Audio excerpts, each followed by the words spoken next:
Good morning friends, myself Professor Pole SR, welcome to Super Excellence Academy.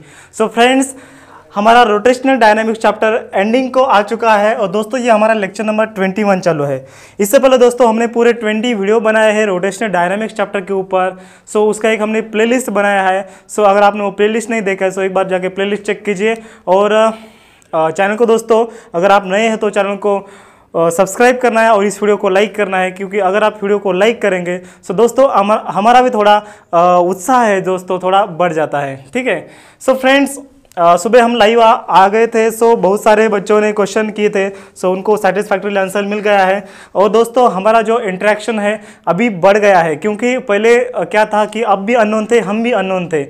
तो बहुत सारे बच्चे हमें सिर्फ मोबाइल पे बोलते थे, लेकिन सुबह दोस्तों आपका इंटरेक्शन हो गया है। बहुत सारे बच्चों ने कमेंट्स किए हैं, सवाल किए थे, सो उनको आंसर मिल गए हैं। ठीक है। सो दोस्तों ऐसे ही हम आपको इंस्पायर करते रहेंगे और आपको सिखाते रहेंगे। ठीक है। सो दोस्तों ये जो हमारा रोटेशनल डायनामिक्स का भी एंडिंग का भाग बचा है, 2 लेक्चर में दोस्तों ये रोटेशनल डायनामिक्स चैप्टर है ख़त्म हो जाएगा। ठीक है। So in this video we discuss on the one derivation, that is the torque. Okay, so write down the question. Obtain the expression for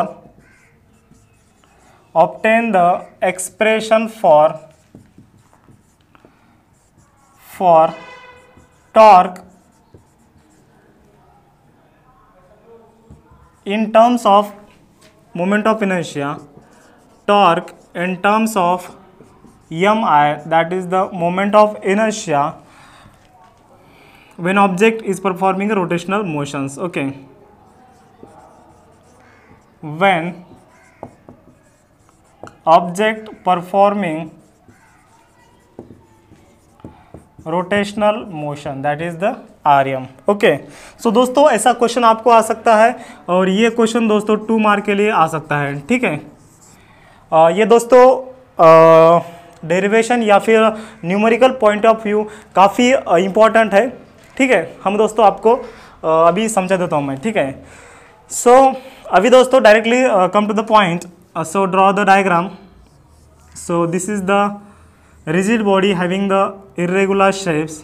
okay, this is alpha, that is the angular acceleration. Okay, so we know the body is made up of many particles, number of particles having the masses m1, m2, m3 and up to the mn. Okay, and having the distances r1, r2, r3 and up to the rn from the axis of rotation.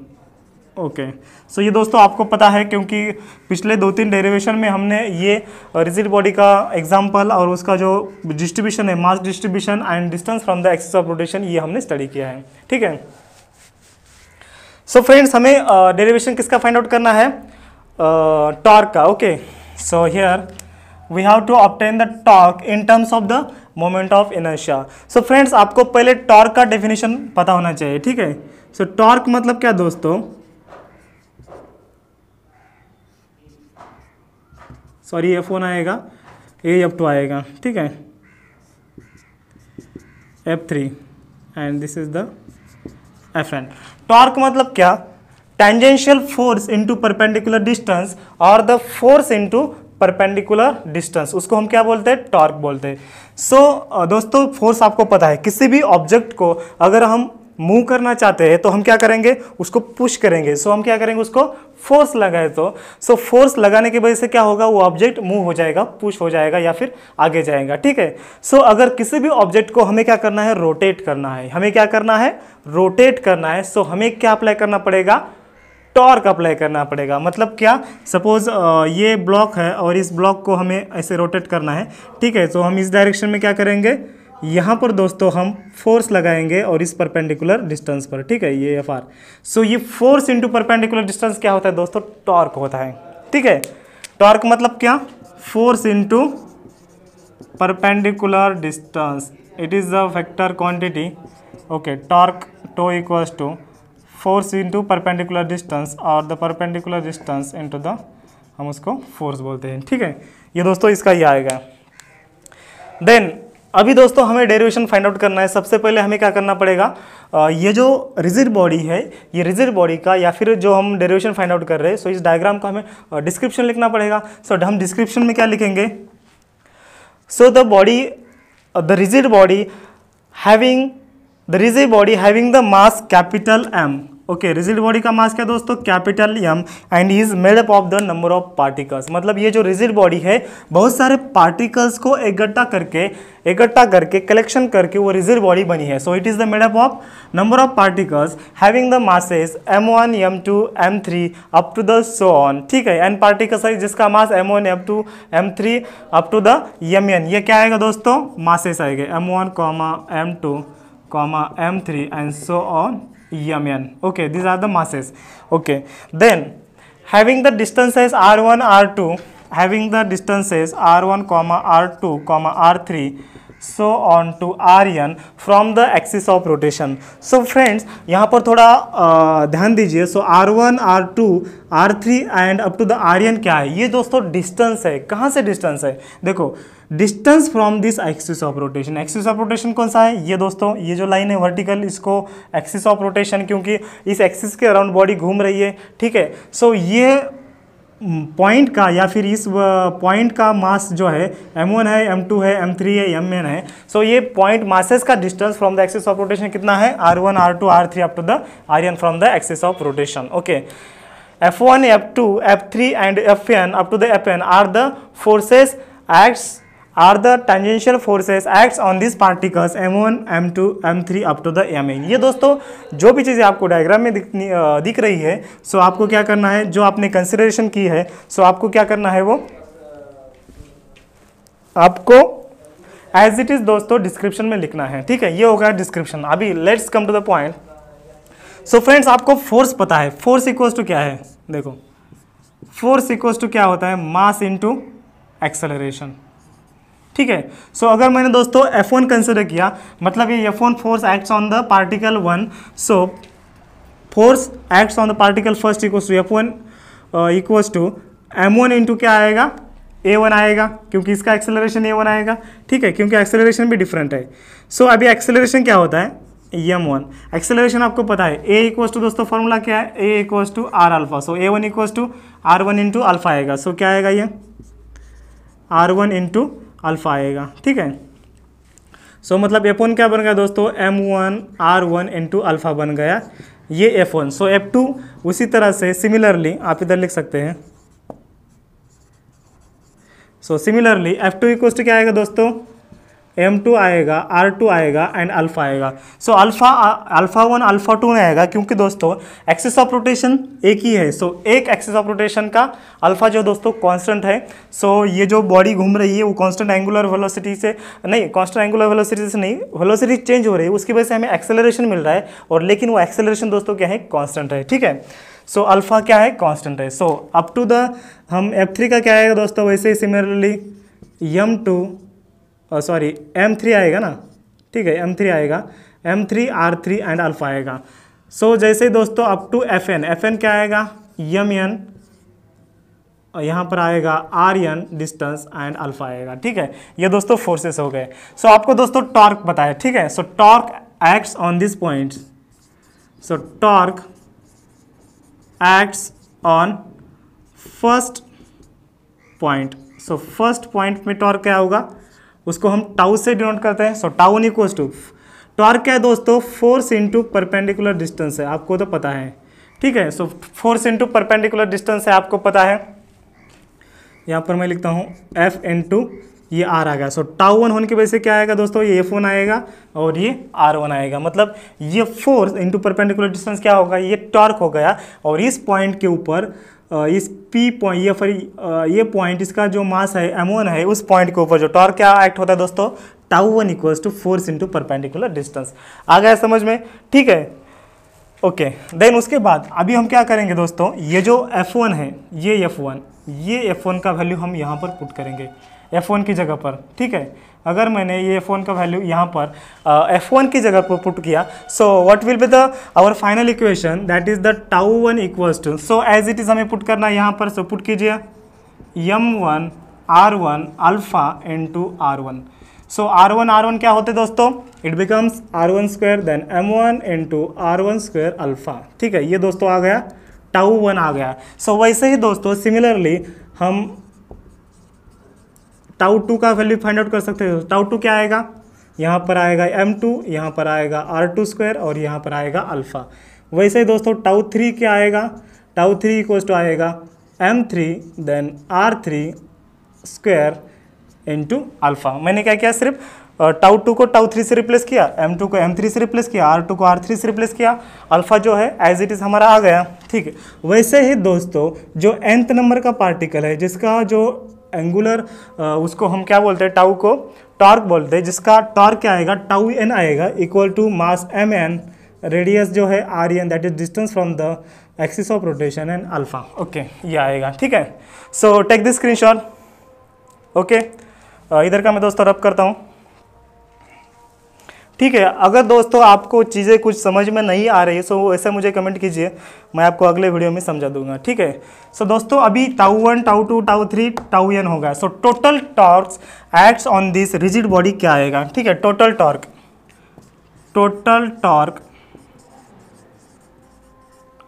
Acts on rigid body, total torque क्या आएगा दोस्तों, tau equals to summation of all this torques.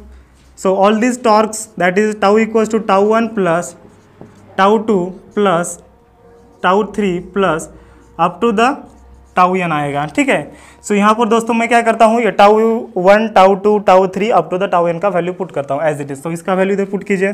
So M1 R1 square into alpha plus M2 R2 square into alpha plus M3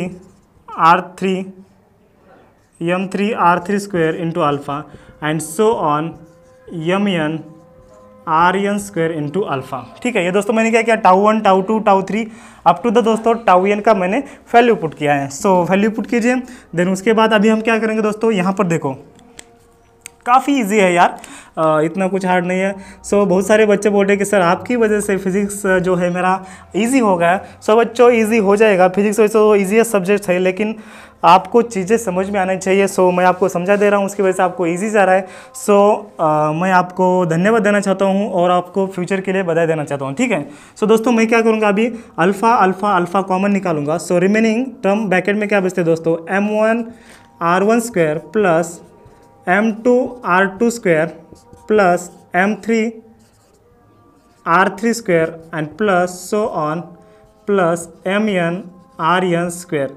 सो मैंने common क्या निकाला दोस्तों, यहाँ पर लिखता हूँ मैं नीचे, प्लस Mn Rn स्क्वायर। मैंने कॉमन क्या निकाला दोस्तों, इस अल्फा को मैंने कॉमन निकाला। सो दोस्तों M1 R1 square plus M2 R2 square plus M3 R3 square up to the Mn Rn square क्या होता है, it is nothing but the summation of Mi Ri square I varies from 1 to n होता है। ठीक है, into क्या आएगा, ये अल्फा आएगा। ठीक है, इसको हम कैसे लिख सकते हैं, इस एडिशन को हम summation of Mi Ri square as I varies from 1 to n, मतलब ये क्या है, समेशन है, मतलब इसका एडिशन है। ठीक है, इसका आपने स्क्रीनशॉट ले लिया है। सो इसको मैं रब करता हूँ अभी यहाँ पर। ठीक है, सो दोस्तों अभी हम फाइनल एंड तक पहुँचे हैं। सो बहुत इजी है। अभी दोस्तों ये क्या है, ये समेशन मतलब क्या, इंटीग्रेशन। इंटीग्रेशन मतलब क्या, मोमेंट ऑफ इनर्शिया। इंटीग्रेशन किसका या फिर समेशन किसका, या मैं आ रहा है इसको क्या, ये दोस्तों मोमेंट ऑफ इनर्शिया का डेफिनेशन है। सो इसको हम क्या बोलेंगे, आई कंसिडर करेंगे।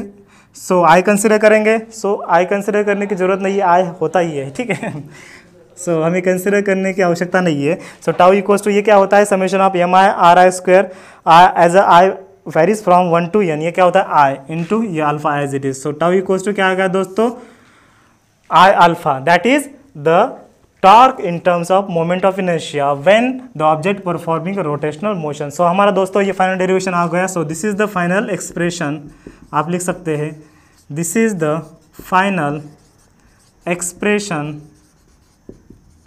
For torque in terms of moment of inertia when the object performing the rotational motion। ठीक है, ये दोस्तों आपको आ गया। सो दोस्तों एक चीज़ आपने ऑब्जर्व की होगी, यहाँ पर मैं आपको समझा देता हूँ। सो यहाँ पर मैं समझा देता हूँ, इतना तो दोस्तों आपको समझ में आया होगा। ठीक है, इसके ऊपर दोस्तों आपको कुछ भी डाउट है तो मुझे कमेंट बॉक्स में बताइए, अगले वीडियो में आपको मैं कमेंट में बता दूंगा, ठीक है, या फिर अगले वीडियो में मैं आपको बता दूंगा, ठीक है। सो फ्रेंड्स यहाँ पर देखिए टाउ इक्वल्स टू फार्मूला क्या आ गया, आई अल्फा। सो ये होगा दोस्तों रोटेशनल मोशन में, लेकिन लिनियर मोशन में टॉर्क होता है क्या, टॉर्क नहीं होता, उसमें होता है force. So force equals to mass into acceleration. ये होता है कौन से मोशन में, it is in linear motion and it is in rotational motion. Okay, so friends अब देखिए ये जो टॉर्क होता है ये एनालॉगस होता है, ठीक है, और जो मोमेंट ऑफ इनर्शिया होता है ये मास के एनालॉगस होता है, एंड जो लीनियर एक्सेलरेशन होता है ये एंगुलर एक्सेलरेशन के एनालॉगस होता है। सो दोस्तों ये देखो लीनियर मोशन में हम फोर्स कंसिडर करते हैं, उसका एनालॉगस एंगुलर या फिर रोटेशनल मोशन में क्या आएगा, टॉर्क आएगा। लीनियर मोशन में हम मास कंसिडर करते हैं, उसका एनालॉगस रोटेशनल मोशन में क्या आएगा, मोमेंट ऑफ इनर्शिया आएगा। एंड हम लीनियर मोशन में acceleration that is the linear acceleration हम कंसिडर करते हैं, उसका एनालॉगस क्वांटिटी रोटेशनल मोशन में क्या आएगा, that is the angular acceleration, ठीक है, इसको नोट डाउन कीजिए। सो फ्रेंड्स अभी देखिए एक मैं आपको ट्रिक बताता हूँ यहाँ पर, अगर आपको ये एनालॉगस क्वांटिटी या फिर ये फॉर्मूला आपको याद नहीं आता है, tau equals to I alpha आपको याद नहीं आता है, सो आप फोर्स का फॉर्मूला याद रखिए। फोर्स का फॉर्मूला क्या है, फोर्स का फॉर्मूला क्या है, F equals to mass into acceleration. So अभी रोटेशनल मोशन में हम फोर्स को टाउ को रिप्लेस करते हैं, टाउ से मास को हम आई से रिप्लेस करते हैं एंड ए को हम अल्फा से रिप्लेस करते हैं, तो हमारा फॉर्मूला क्या आता है, tau equals to I alpha आ गया, tau equals to I alpha. दोस्तों ऐसे आप फॉर्मूला याद रख सकते हैं, ठीक है। So take this screenshot. Okay, so दोस्तों ये आपको समझ में आया होगा। अभी दोस्तों हमारा जो अगला कॉन्सेप्ट है कंजर्वेशन ऑफ एंगुलर मोमेंटम है, ठीक है। So take this screenshot. Okay, so conservation of angular momentum क्या होता है, कंजर्वेशन ऑफ एंगुलर मोमेंटम मतलब, कंजर्वेशन मतलब दोस्तों क्या होता है, कंजर्वेशन का मतलब, कंजर्वेशन मतलब एंगुलर मोमेंट, कंजर्वेशन का मतलब किसी भी क्वांटिटी का दूसरी क्वांटिटी में कन्वर्जन नहीं होता है, मतलब जो क्वांटिटी है वो कांस्टेंट रहती है, उसकी वजह से हम क्या बोलते हैं, वो क्वांटिटी को कंजर्व बोलते हैं, ठीक है। जैसे एनर्जी कंजर्व रहती है मतलब एनर्जी कांस्टेंट रहती है। सो वैसे दोस्तों कंजर्वेशन ऑफ एंगुलर मोमेंटम मतलब क्या होता है कि एंगुलर मोमेंटम जो है वो क्या रहता है, कांस्टेंट रहता है, ठीक है। सो यहाँ पर मैं लिखता हूँ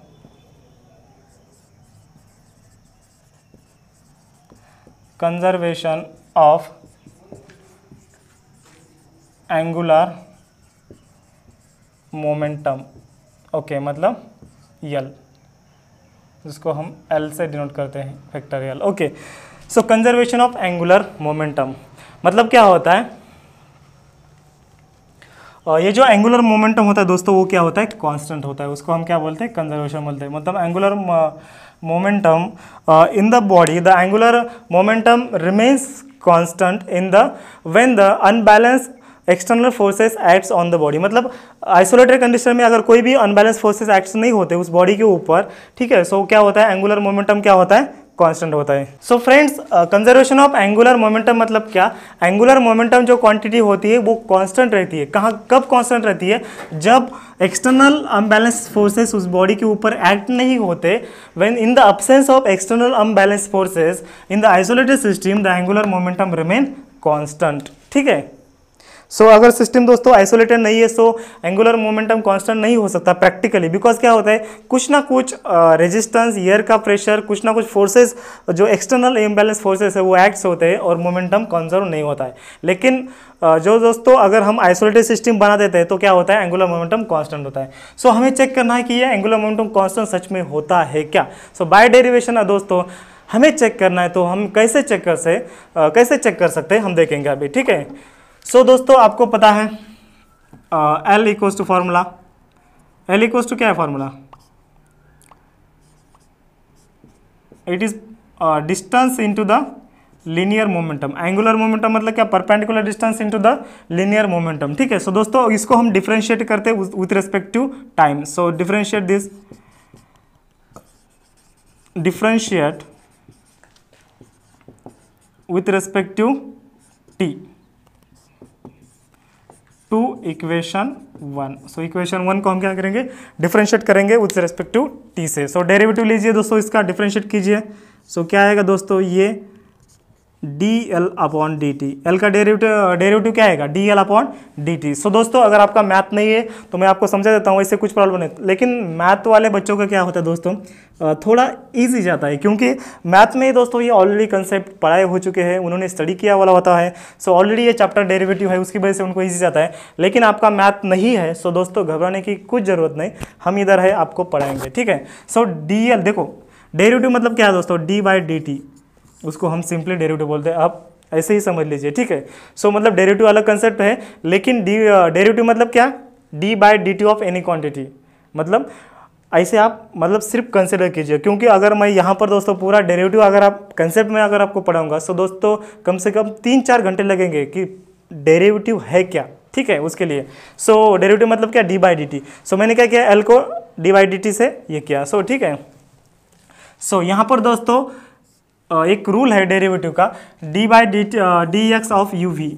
सो d by d x of u v का रूल क्या है दोस्तों, first function as it is, मतलब u as it is into derivative of second function plus second function as it is into derivative of first function. ये दोस्तों chain rule है, आपको याद होगा मैथ के बच्चों को, ठीक है। ये रूल दोस्तों आपको यहाँ पर अप्लाई करना है, क्योंकि दो वेरिएबल का यहाँ पर प्रोडक्ट है, ठीक है। सो दोस्तों first function as it is into derivative of second function, so derivative of second function d p by d t आएगा, plus second function as it is into derivative of first function that is d r upon d t. यहाँ पर दोस्तों first function ये है और ये second function है। सो मैंने क्या किया, first function as it is into derivative of second function plus second function as it is into derivative of first function, जो कि चेन रूल में हमने पढ़ा था, ठीक है। सो चेन रूल होता है दोस्तों, किसी भी अगर टू वेरिएबल का अगर हमें डेरिवेटिव फाइंड आउट करना है और जिसका प्रोडक्ट है, सो हम ये चेन रूल यूज करते हैं, that is the first function as it is into derivative of second function plus second function as it is into the derivative of first function, okay.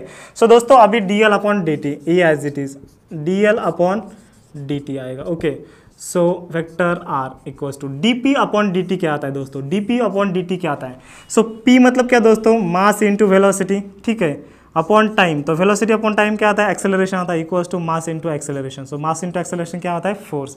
So d p upon मतलब rate of change of linear momentum with respect to time क्या आता है दोस्तों, it is nothing but the force. So कैसे आ गया दोस्तों, मैंने यहाँ पर बोला है, ठीक है, यहाँ पर बताया है। सो मास इंटू लीनियर मोमेंटम क्या है, मास इंटू ये दोस्तों क्या है, ये p है, ठीक है, ये क्वांटिटी पूरा क्या है, p है। सो मास इंटू वेलोसिटी मतलब p, so p by T, यहाँ पर p बाई टी है, ठीक है। सो मैंने क्या किया, p को मास इंटू वेलोसिटी किया, सो वेलोसिटी अपॉन टाइम क्या है, acceleration, so mass into acceleration it is nothing but the force plus rate of change of radius vector या फिर distance with respect to time क्या होता है दोस्तों, वेलोसिटी होता है, आपको पता है। Rate of change of, since मैं यहाँ पर लिखता हूँ दोस्तों, since dp upon dt equals to f and dr upon dt equals to क्या होता है दोस्तों, वेलोसिटी होता है, ठीक है। सो फ्रेंड्स ये r vector into f vector into ये p मतलब क्या है दोस्तों, p मतलब है लीनियर मोमेंटम। सो लीनियर मोमेंटम क्या है, मास इंटू वेलोसिटी, ठीक है। सो मास इंटू वेलोसिटी, ये क्रॉस वेलोसिटी आएगा, ये आएगा, मास इंटू वेलोसिटी मतलब p आएगा, ठीक है। सो दोस्तों एक फैक्टर का आपको नियम पता है, फी क्रॉस फी क्या होता है, फी क्रॉस फी क्या होता है, जीरो होता है। अगर किसी भी टू आइडेंटिटी फैक्टर का अगर हम क्रॉस प्रोडक्ट लेते हैं वो जीरो आता है। जैसे कि दोस्तों आई क्रॉस आई क्या आता है, जीरो आता है, जे क्रॉस जे क्या आता है, जीरो आता है, ये आपको याद रखना है। जे क्रॉस जे क्या आता है, जीरो आता है, आई क्रॉस आई क्या आता है, जीरो आता है। वैसे ही दोस्तों फी क्रॉस फी क्या आएगा, जीरो आएगा। मतलब अगर दो फैक्टर अगर दोस्तों पैरेलल है तो उसका जो फैक्टर प्रोडक्ट है या फिर क्रॉस प्रोडक्ट है उसका क्या आएगा दोस्तों, जीरो आएगा, ठीक है। सो ये दोस्तों आर इंटू एफ, सॉरी यहाँ पर प्लस आएगा, ठीक है, यहाँ पर प्लस है, उसके वजह से ये प्लस आएगा। सो ये दोस्तों प्लस m इंटू जीरो, सो m इंटू जीरो क्या होता है, जीरो होता है। सो दोस्तों इसका एक स्क्रीनशॉट लीजिए, मैं आगे का रब करता हूँ, ठीक है। यहाँ का रीज़न क्या आएगा दोस्तों, सिंस रीज़न क्या आएगा, phi cross phi equals to zero. So phi cross phi zero होने की वजह से ये क्या आ गया, ये आ गया, ठीक है। सो दोस्तों अभी मैं ऊपर का रब करता हूँ, सो इसको नोट डाउन कीजिए या फिर स्क्रीनशॉट लीजिए। ओके, ले लिया स्क्रीनशॉट। सो यहाँ पर दोस्तों देखो ये d L upon d t as it is है, ठीक है। सो मैं यहाँ पर लिखता हूँ दोस्तों D L upon d t, यहाँ से मैं लाइन मारता हूँ, ठीक है। सो इक्वल्स टू क्या आएगा, ये आर इंटू एफ आएगा। अभी दोस्तों देखो फोर्स इंटू परपेंडिकुलर डिस्टेंस क्या होता है, टॉर्क होता है, आपको पता है। ओके, टॉर्क प्लस ये क्या आएगा, ये प्लस जीरो, सो जीरो आएगा। एम इंटू जीरो जीरो होता है, सो जीरो प्लस एनीथिंग क्या होता है, एनीथिंग होता है। सो ये प्लस जीरो मतलब क्या होता है, सिर्फ टाउ आता है, ठीक है। सो ये दोस्तों फैक्टर क्वांटिटी है। सो अगर दोस्तों ये टॉर्क जीरो आ रहा है, ठीक है, सो इफ देखो, इफ टॉर्क इज जीरो, अगर टॉर्क जीरो अगर आ रहा है मतलब क्या है, एल कांस्टेंट है। आप बोलेंगे कि सर इसका क्या संबंध है, अगर टॉर्क अगर जीरो आ रहा है, अगर टॉर्क जीरो आ रहा है तो यल क्यों कांस्टेंट हो रहा है भाई। ये दोस्तों देखो, आपको पता होगा कि derivative of D by d T of constant, D by d T of constant क्या आता है, जीरो। ये कांस्टेंट मतलब क्या दोस्तों, यहाँ पर कांस्टेंट मतलब क्या है, एल है, that is the angular momentum है। सो आपको पता चला यहाँ पर इफ अगर इन केस हमने टॉर्क को जीरो कंसिडर किया, सो एल क्यों कांस्टेंट आ रहा है, क्योंकि डेरिवेटिव ऑफ कांस्टेंट क्या है, जीरो से जीरो है। सो उसकी वजह से क्या होगा, टाउ जीरो आने की वजह से क्या होगा, as if tau is zero then L vector L that is the angular momentum is constant. Is constant मतलब वो क्या हो रहा है, चेंज हो रहा है क्या, नहीं हो रहा है, वो कांस्टेंट है। उसकी वजह से हम उसको क्या बोलते हैं, in isolated system when the external forces are zero in the rigid body then the conservation of angular momentum happens और the angular momentum remains constant, ठीक है। सो दोस्तों ये आपको समझ में आ गया। अगर डेरिवेशन का आपको अगर पार्ट, डेरिवेटिव का अगर आपको पार्ट नहीं समझ में आता है, सो उसका वैसा मुझे कमेंट में बता दीजिए। अगले वीडियो में मैं आपको डिटेल में पूरी चीज़ें डेरिवेटिव की, ये चेन रूल क्या है,